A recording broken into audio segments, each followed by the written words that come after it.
Welcome. Do not forget to hit the like button and subscribe. Exclusive. Good day, my beautiful people. Yeah, you're listening to Independent TV 7. Yes, the headline for today we say Nnamdi appeals to Supreme Court against order suspending his release from custody.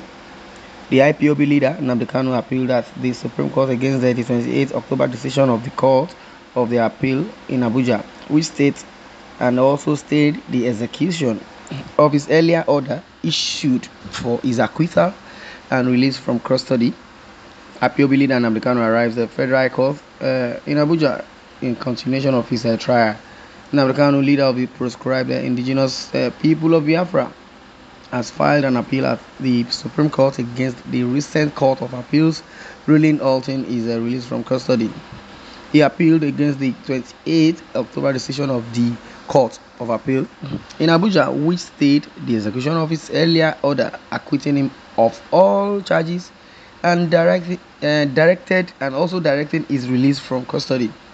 A three-member panel of the Court of Appeal in Abuja on 28 October stayed on the execution of its earlier judgment, freeing Mr. Nnamdi of terrorism and treasonable felony charges. Mr. Nnamdi has been in the custody of the State Security Services, DSSS, that is what their name is. And so they say they be DSS.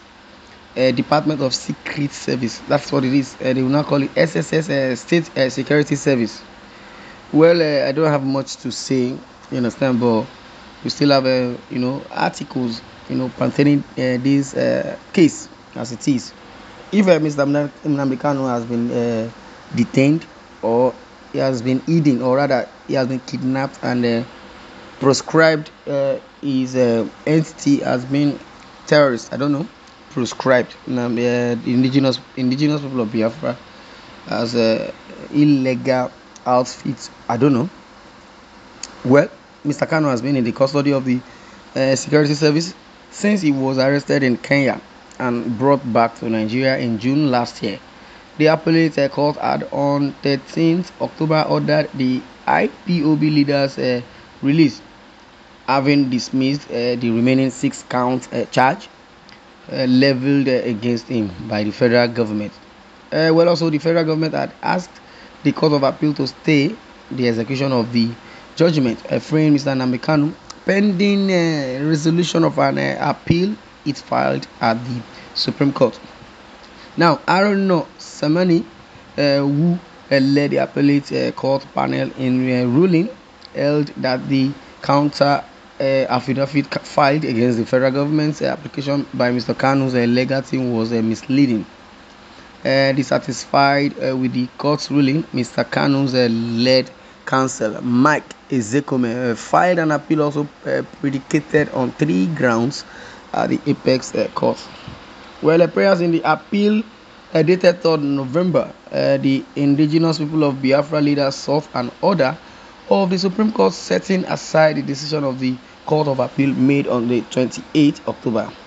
Now, in addition, Mr. Kanu asked the Supreme Court to restore the execution of the appellate court's verdict of 13 October, freeing the IPOB leader, indigenous people of Biafra leader, Mazi Nnamdi.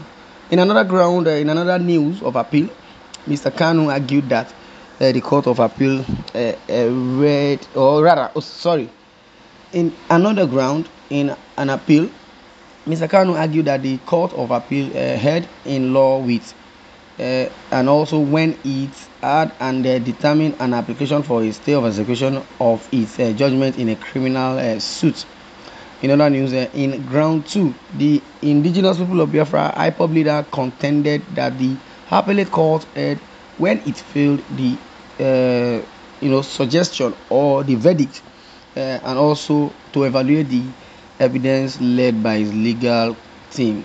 The court below failed to properly evaluate and ascribe proper evidential or probative value to the appellant's counter affidavit filed on the 21st day of October 2022, as Kanu stated. Now that by staying in the execution of a judgment that was essentially declaratory, and also the lower courts, which ought to defend the integrity of the judicial process, literally overruled itself and vacated its own judgment even before the apex court has heard it. Now, Mr. Ezekome argued the Court of Appeal in its decision of 13 October held that Mr. Kanu's forcible extradition from Kenya to Nigeria in June last year was in a violation of both local and international laws. Shana, today they don't violate law. Wow. And now Nnamdi Kanu was kidnapped. That is the basic truth. Nnamdi Kanu was abducted. Truth. Nnamdi Kanu was extraordinary rendered. They call it extraordinary rendition. That's what it is. And the Court of Appeal in its decision of 13th of October, they've held that Mr. Kanu's forcible, that means he was forced to come to Nigeria. And in other news, in other words, I would say he was kidnapped. Mr. Kanu's forcible extradition from Kenya to Nigeria in June last year was in violation of both local and international laws. Consequently, the court dismissed the terrorism charges filed against Mr. Kanu before Binta Inyanku of the Federal Higher Court of Abuja, in Nigeria, Capital Territory. My God. Well, Mr. Kanu has remained in the custody of the State Security Services, SSS, since his return to Nigeria. Forcible. Now, the word forcible is an English word, as it is, and I believe everybody understands what English simply entails. And if somebody is acting with force, or let's say FORCE is the spelling, if someone is acting in force, contrarily to an agreement or thereabout, if there is no agreement, so there is it can also be related to, I don't know, maybe forcefully, out of direction, and every other thing. Well, my people, me and I know vessel, this fowl, I don't know, maybe na cock, I mean na turkey, make noise everywhere in the compound. Thank God I don't even read this, I want to finish. Wow. Sorry to take your time. Because consequently, the court dismissed the terrorism charges filed against Mr. Kanu before Inyanko of the Federal High Court in Abuja.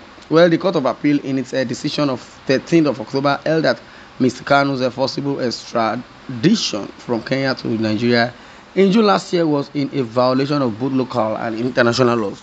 Nigeria has broken so many laws. If there is a word like pieces, the Nigerian law does not have effect, nothing to show for it. So they see extended their I don't know how to put it, they extended their nonchalant attitude downward, and this is what we can get, this is what we are getting, and this is what we continue to get if we live by example as a leader, as a citizen, as a government, and as a country.